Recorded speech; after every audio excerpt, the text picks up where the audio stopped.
Hey. Hello. Hey. So nice to have you here. Can't see a thing. Thank you, Jen. My name is Jesse Lee. Tonight we're being filmed live from Dreamland Arts Theater in St. Paul, Minnesota. We'll talk more about that later. Let's see, my midlife crisis. To be honest with you, folks, there's just a lot that I don't know about love, sex, and relationships to this day. And honestly, I wish my father had been around, even now, to help me, to guide me, tell me what to say, what to do in relationships, to make the right decisions. But he wasn't. And then these type of things you need a man to do for you, a father figure. And these are things that you really can't ask your mother. I love my mother, but these are questions. Let me start from the beginning. My mother and father met in high school in Memphis, Tennessee. He was the star of the baseball team, and she was a cheerleader. Yes, great sex. So they meet, and about 5, 6 years later, here I come. 5 months later, here I come. But the problem is, right after I was born, they broke up. My father went off to play baseball and left my mother in Memphis. So, to say that she still harbors ill feelings for him to this day, can't stand the sight of him. Okay, fine, hates his guts. To say that would be an understatement, but wouldn't you know, I would grow up to act and look just like him. So if you're wondering about the relationship I have with my mother now, can you read between the lines? I mean, I'm sure I'm not the only one with a dysfunctional family in this room. I say that to say when I'm turned 58, I'm 58 now, and as I got older, I started thinking about my earlier life, and my mama came up. My mama, not my mother, my mama came up. And I never got a chance to tell her how proud I was of her. I hate to get emotional, but how proud I was of her. I mean, think about it. A young girl fresh out of high school with a kid who moves from Memphis to Chicago toting a 5-year-old boy. And she made it. We had a 4-bedroom apartment. We always had the best of everything. She loved great clothes, furs, and things like that. The refrigerator was always full of food, right? I was the best dressed kid in school. We had this 4-room apartment, so she gave me the bedroom, and she made the dining room, the largest room in the house, her bedroom. And she put this big chest of drawers in front of the big archway so you couldn't get in. Now, of course, she was dating, but I was pretty young, but I remember she dated regularly, but the guys never stayed overnight. I only saw them in passing, or maybe on the weekends or something I might run into. But what I remember is that they were older men. Again, I just thought about this last month. I'm 58. I said, well, wait a minute. My mom liked older men, that's fine. We had everything we wanted. We dressed well. Went to Catholic school, which was expensive. How did she do that? So one day I added up the numbers for the answer. 36, 24, 40. Those are my mother's measurements. My mother was fine. Fine. And she was 26. Let me repeat that. A 26-year-old woman with a body, 36, 24, 40. And I'm wondering how she made it. She was smart and intelligent and all everything, but I never got a chance to tell her how proud I was of her. So one day I will. I still think that a man needs a father, especially a young boy. Especially when you're around 14 years old, and when you're just getting out of grammar school and you're going into high school, you need that father figure. There's just no substitute. Because again, I love my mother. She worked 2 jobs. But the truth of the matter is she had no clue on how to raise a young male child as a single parent. Case in point, my mother waited till I was 10 years old to have me circumcised. Did you hear what I said? 10. I remember like it was yesterday. Oh my goodness! And I never got the what they call it, the birds and the bees story. Back in the day, when parents would talk to their kids about where babies come from, they call that the birds and the bees. I never got that story. I never got talked to about sex, masturbation. I learned about masturbation on my own. That was interesting. I learned about masturbation from watching sexy women on television. And I practiced every day. I would run home from school, come home, turn the TV on, get out all of my clothes, and turn on Gilligan's Island. Ginger and Mary Ann.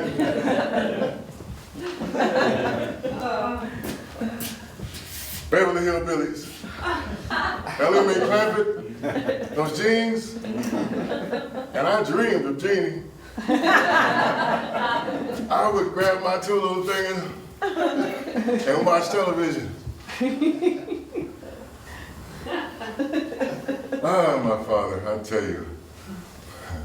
I met my father for the first time when I was, hey, let's have a little light.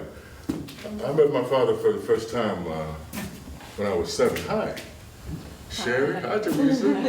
Risa. Hi, ladies. Judy. Hi. Hello. I met my father for the Barry White. Hello, folks. How are you? Good to see you. All right. It's your date. Hello, young lady.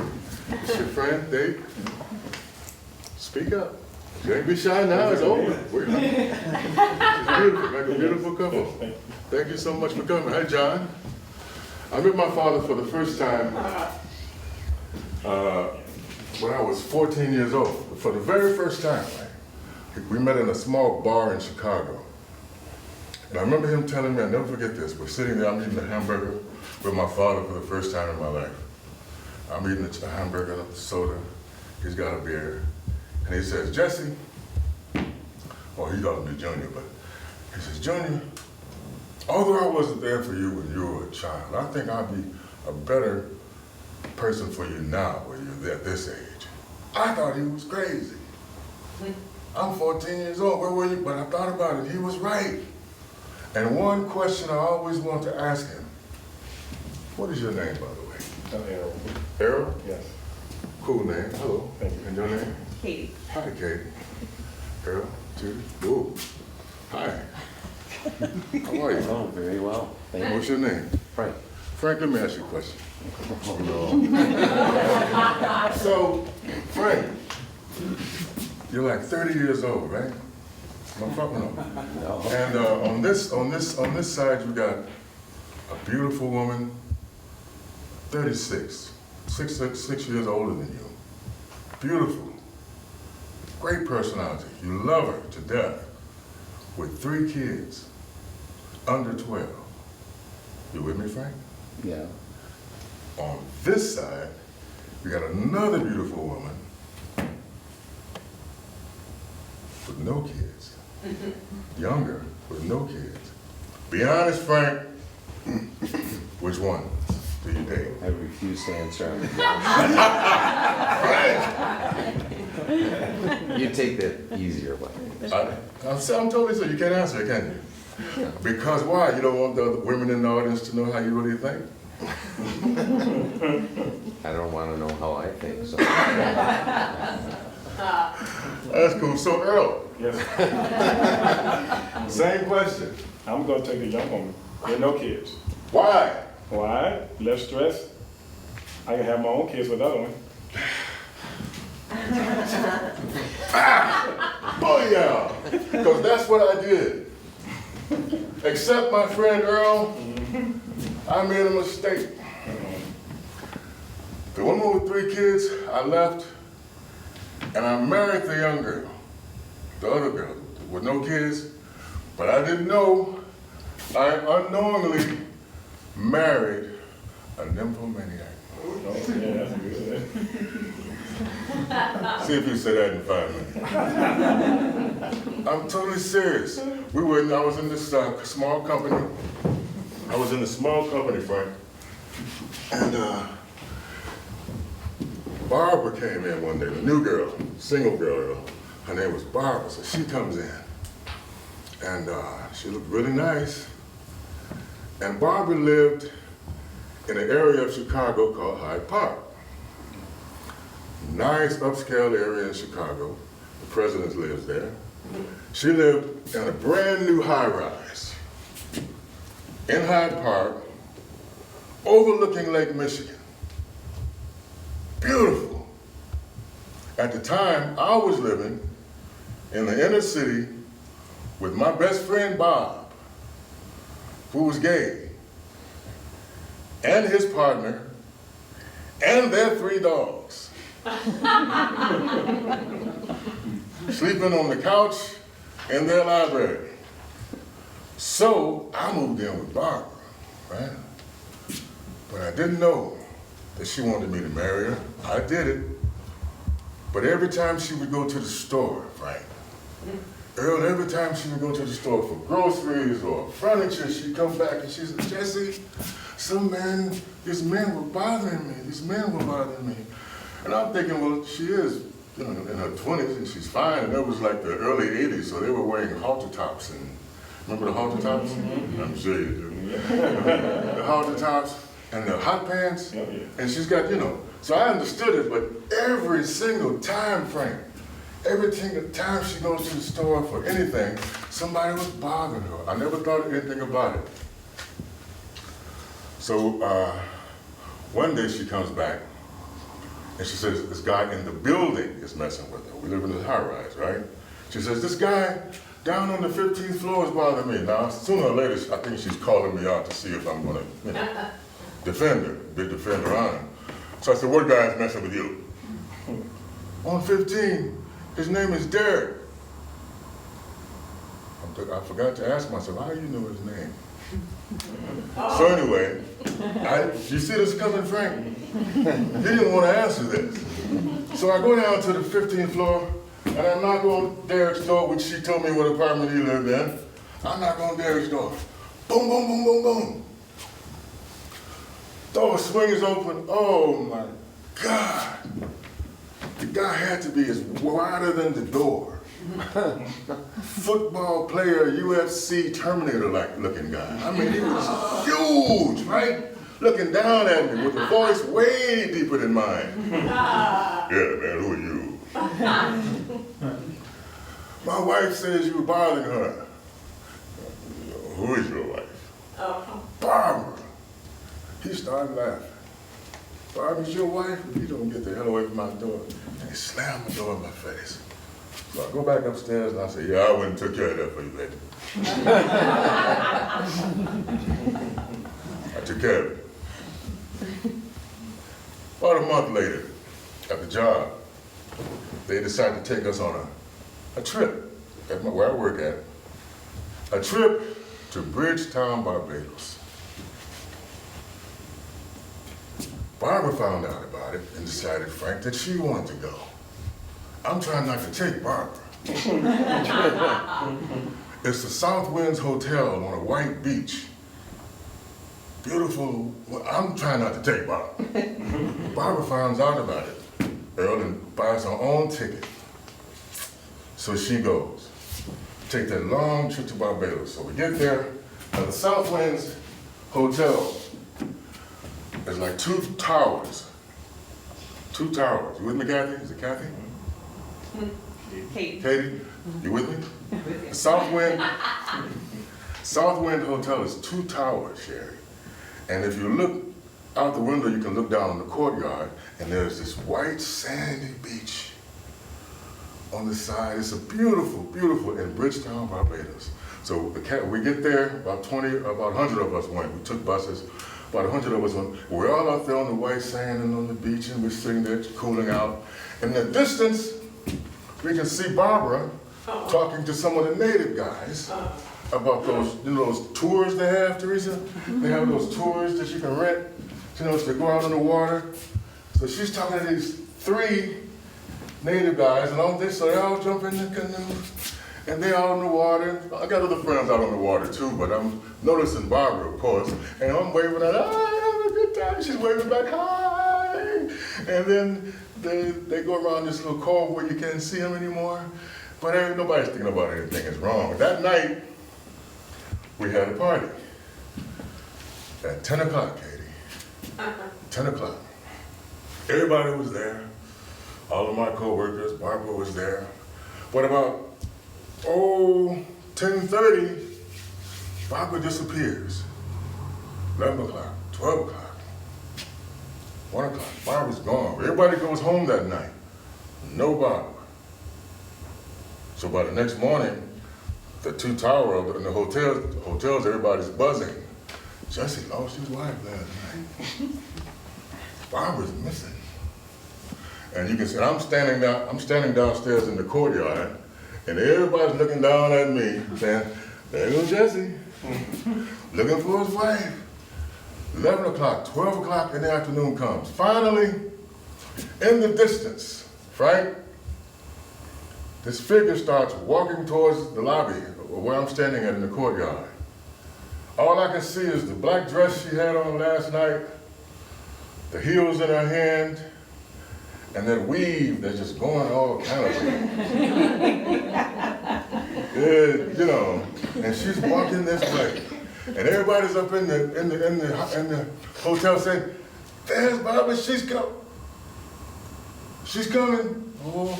So finally I'm standing there, I'm trying to hold myself in because I don't want to embarrass myself in front of my friends. She comes up to me, "Frank, Earl, I'm not exaggerating. She had hickeys all over her body." No, you're not listening to me. All over her body. I'm talking chicken pox. Just and she just walked right past me, and like I wasn't there, went into the room and went to sleep. When we left Barbados a week later, she stayed.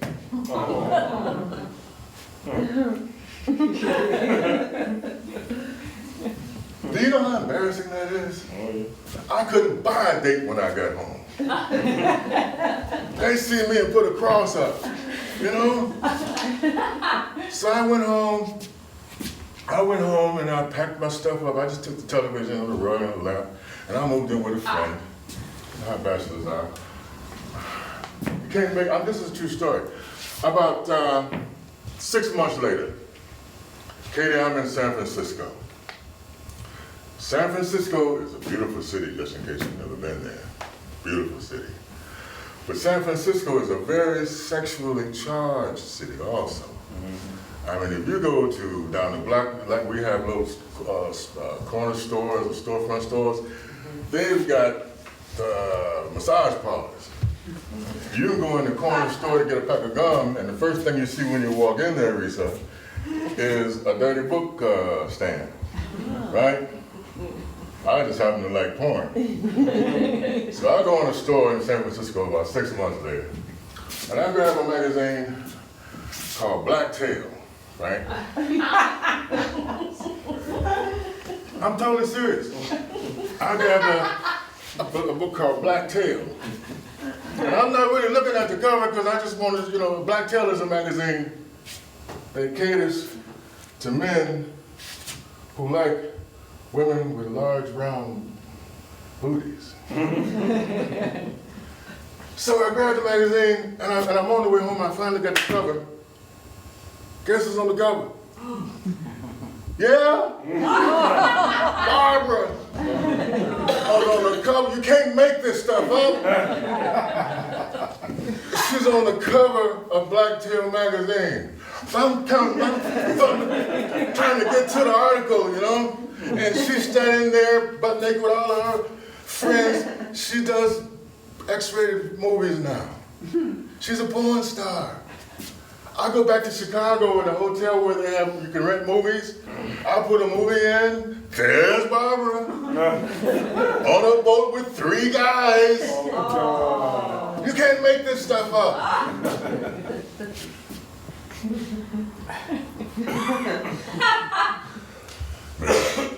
My midlife crisis is different than a lot of people, you know?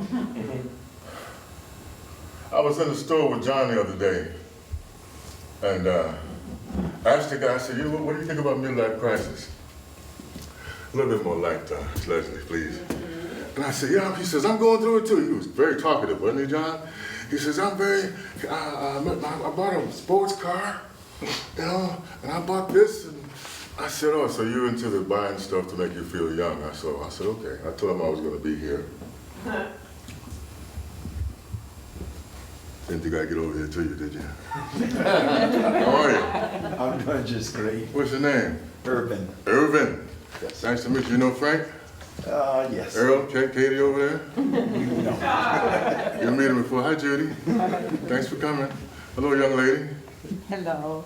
Oh, so that must be the bachelor section back there.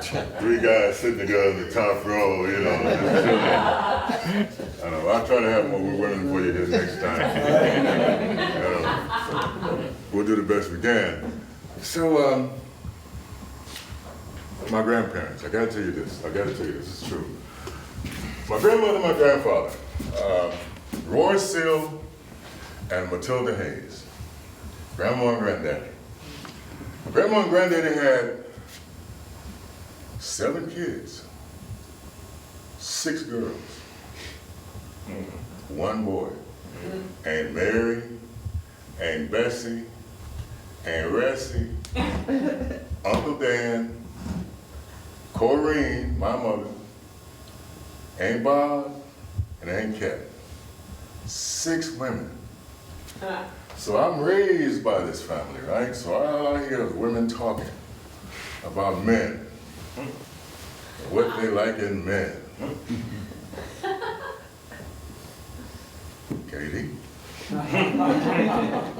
Pretend he's not sitting right next to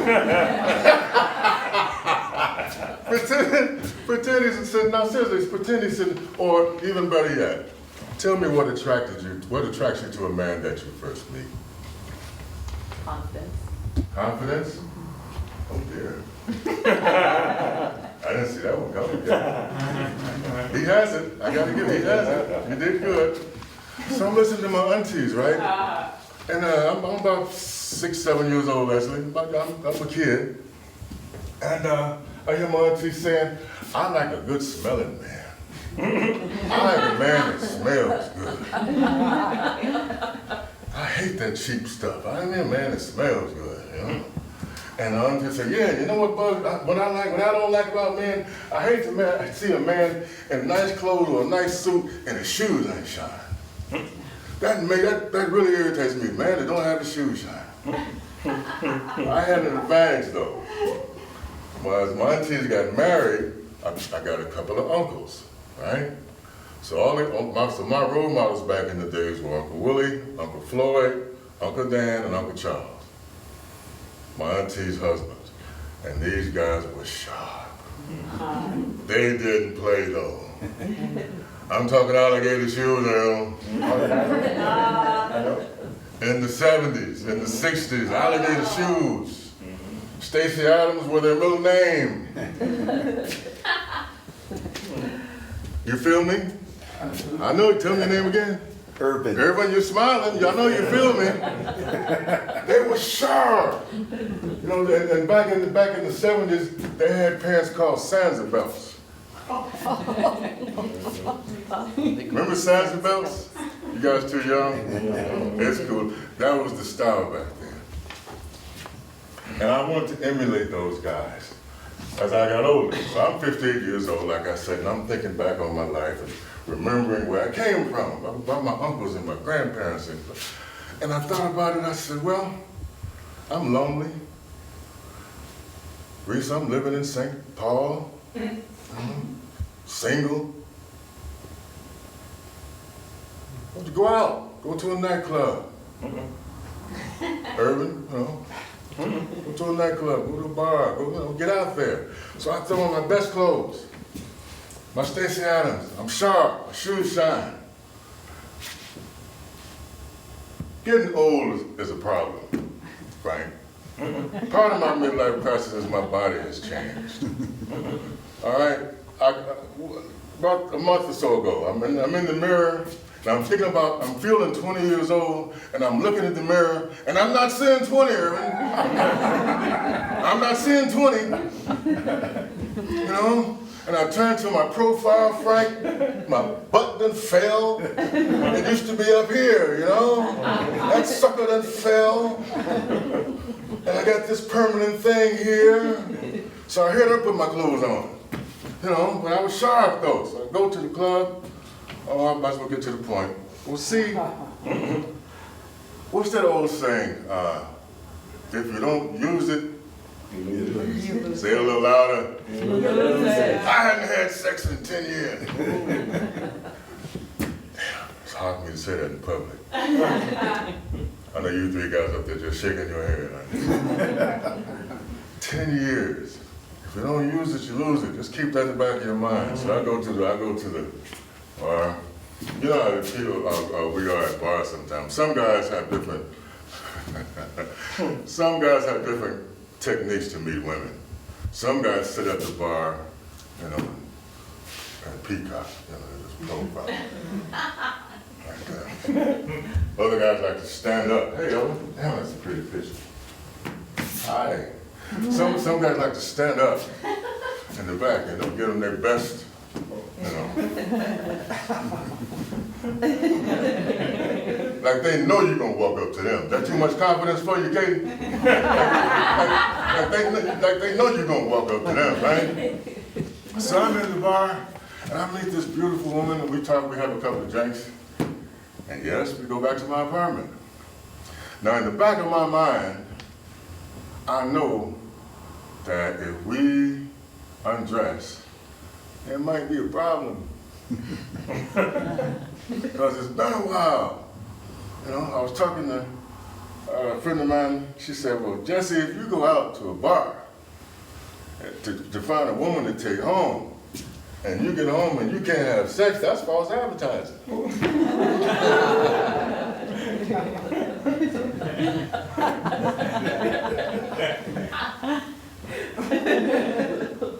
You know, but see, the thing is about sex is in your mind. You're saying, but when I get to that point, I can do it. When I get there, I'll feel confident. You know, and no, it didn't happen. So that's happened like 6 times in a row. I would come home with a woman and could not close the deal. It was so embarrassing. I had all these clothes in there to wear, and they're not working for me. When it comes to women, what women want, if a woman tells you, put it this way, if a woman tells you, if you can't get an erection and you're messing around, you can't get an erection, and a woman tells you, oh, that's all right. Let's just cuddle, just hold me. It's not important. She's lying. I mean, lying to your face. You won't see her again. If you let her out the door, you can have the best conversation in the world. But if you can't get an erection with a woman when it's time to have sex, make love, you will never see her again. So, midlife crisis is a bitch. So, I'm walking down, I said, I got to do something about this. So I'm walking around St. Paul area. I finally decided to go online one day. I looked up urology. Now, I didn't know what a urologist was, Frank. How you doing, Frank? Good. Too much information for you?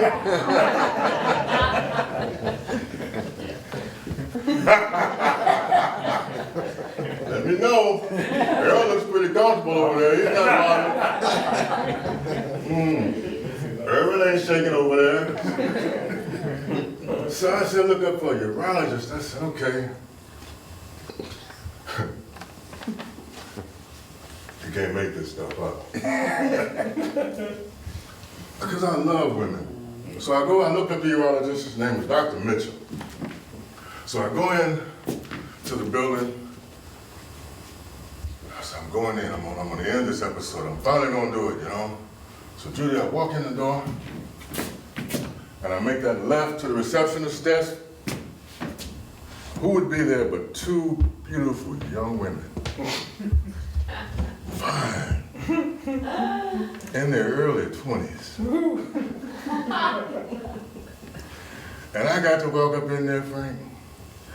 I got to walk up to these two women and say, I want to see a doctor because I can't get an erection. Do you see the irony?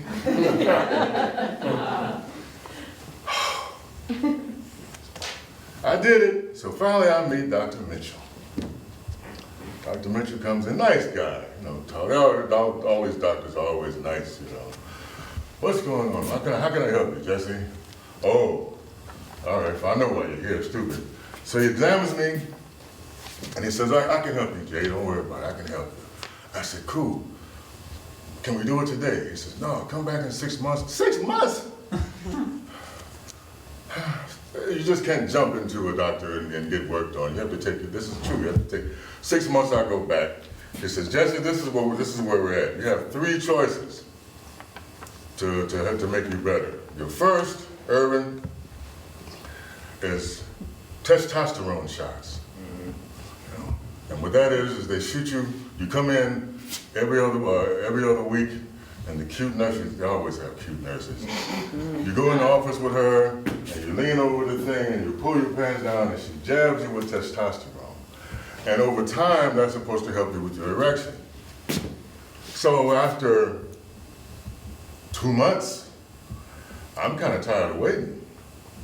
So I go back to Dr. Mitchell and I said, Doc, what's my second option? You mentioned the second option. He said, yeah, penile injections.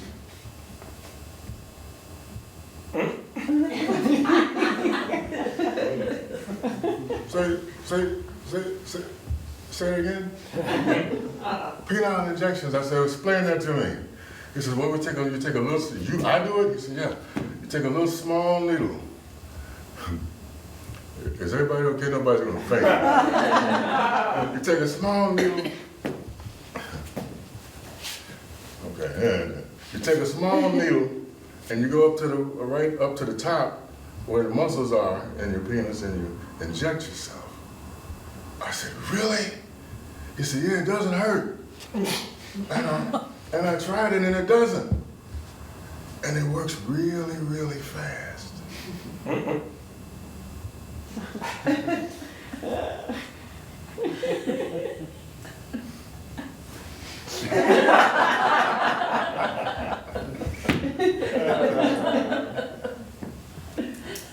10 years I've been waiting for this. I'm talking pow!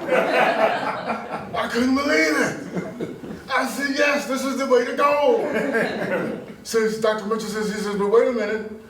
He says, but you got to be careful with this one. You can't overdo it. See, there's something that you can't do.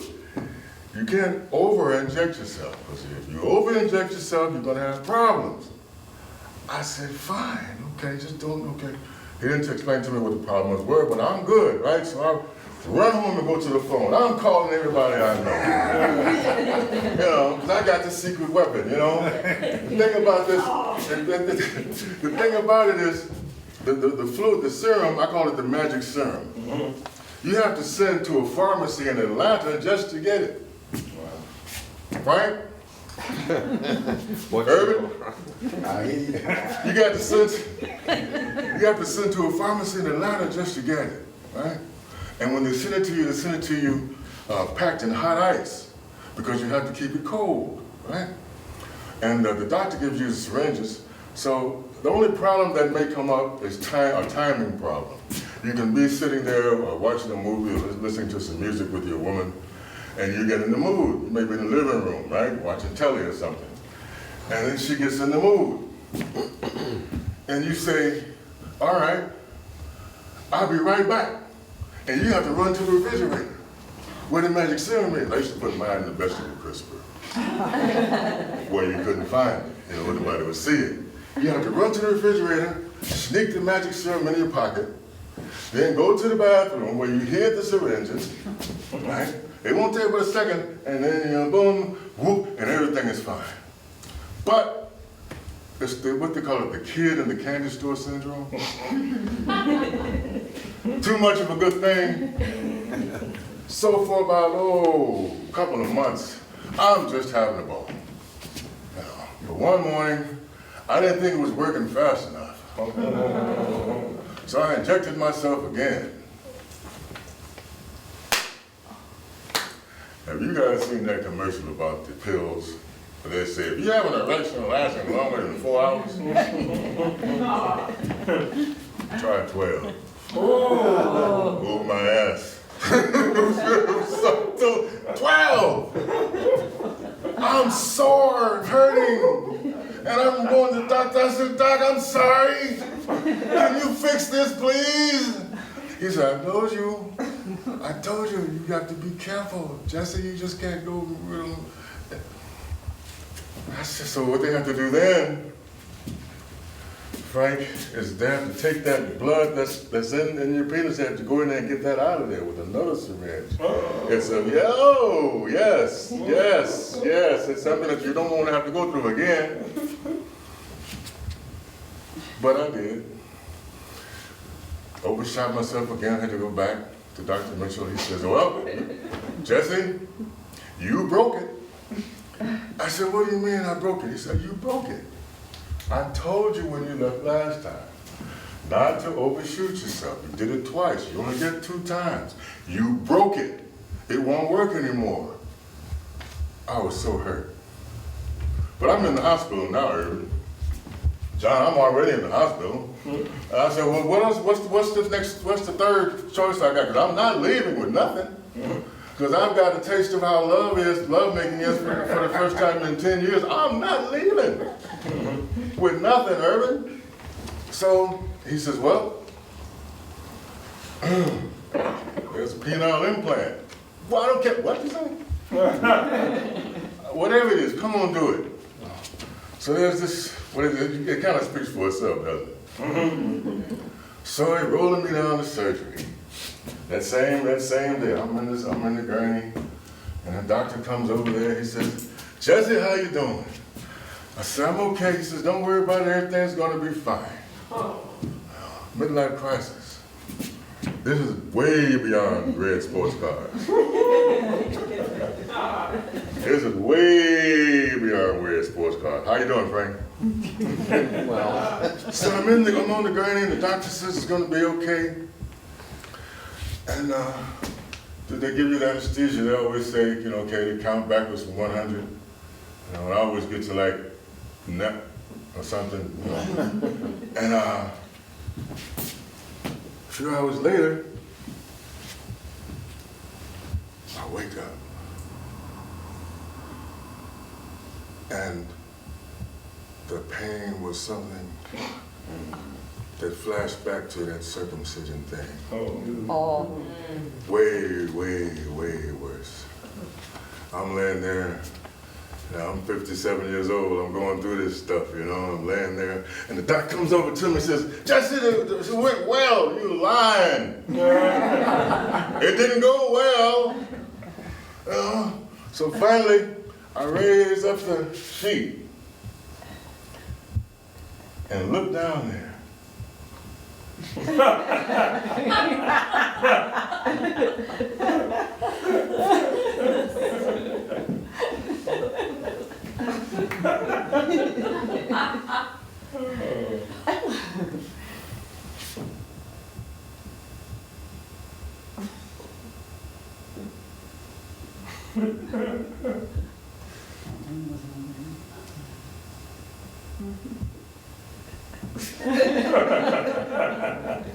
In between my legs, it looked like a big brown grapefruit.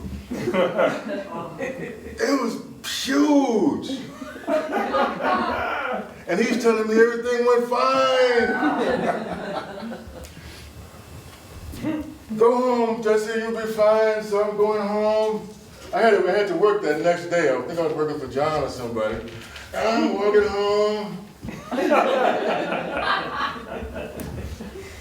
I'm like, Christ, it was a bitch. I'm walking home, and it was like this for like, oh, shoot, 3 weeks?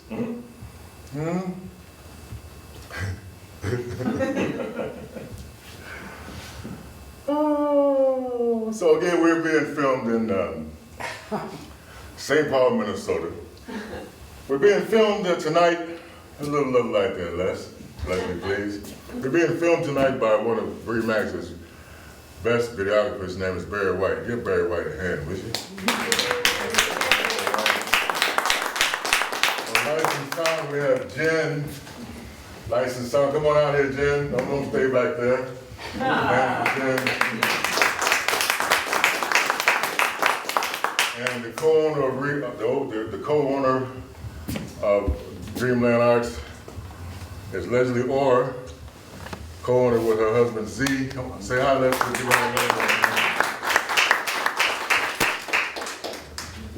I always wanted to ask a woman. Hi. Hi. Took me a while, didn't it? Do women go through midlife crisis? Oh, of course. Is it similar? It's, Plead the fifth. Frank, you're all right. yes. Frank, you're all right. So when I look back on it, like I'll be 60 and plead the fifth. But I think I'll be 60 in a couple of years. And it's fun to look back and reminisce on your younger years. A lot of times, I still feel like I'm 22 years old, I really do. But my body just won't do it. My body says, no, Jesse, you are 60. I used to run miles a day. I used to run miles a day. I could barely get to the corner. I'm going to the doctor like 2 times a week. You know how embarrassing it is to see a beautiful woman like Teresa or Sherry or Risa, and young beautiful woman out in the world, and you want to just jump out your car and peacock and flirt with her, and you can't get your ass out the car.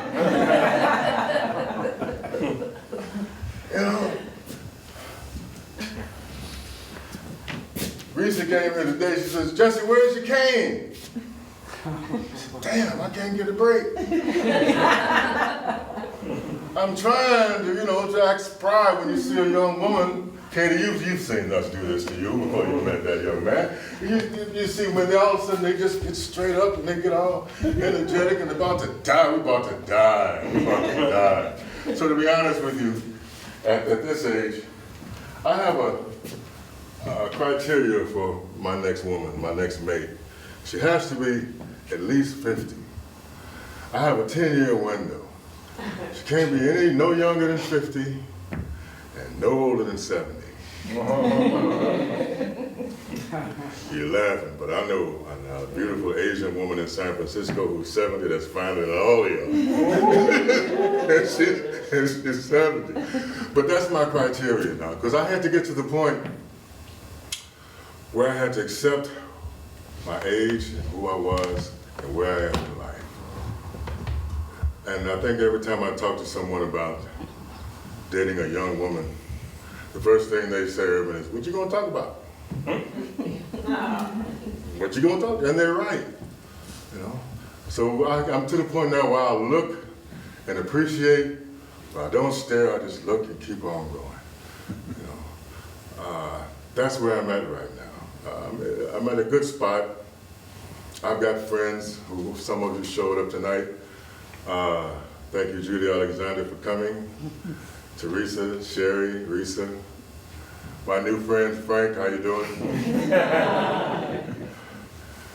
The most beautiful couple in the house are sitting over there. Thank you all for coming. My name is Paul May. Now, Now you're gonna see this tape. We taped the show tonight as like a what do they call it, Leslie? A preview or an audition piece. You know, Barry White, he might cut it up. We'll send it to other theaters, and they'll have to call Z and Leslie, and maybe we can keep the play going. Don't want to do a play for just 2 nights. That's crazy. But so that's what we're going to do with it. Use it as a publicity piece. So you will see this play out there, and your names and probably your faces in it. So I'm going to tell you now, you're not going to get a dime.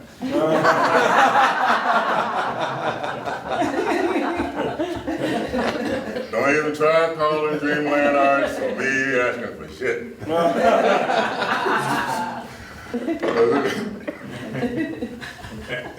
I think the subject is worth it and it's fun doing it. Thank you all for coming. Thank you.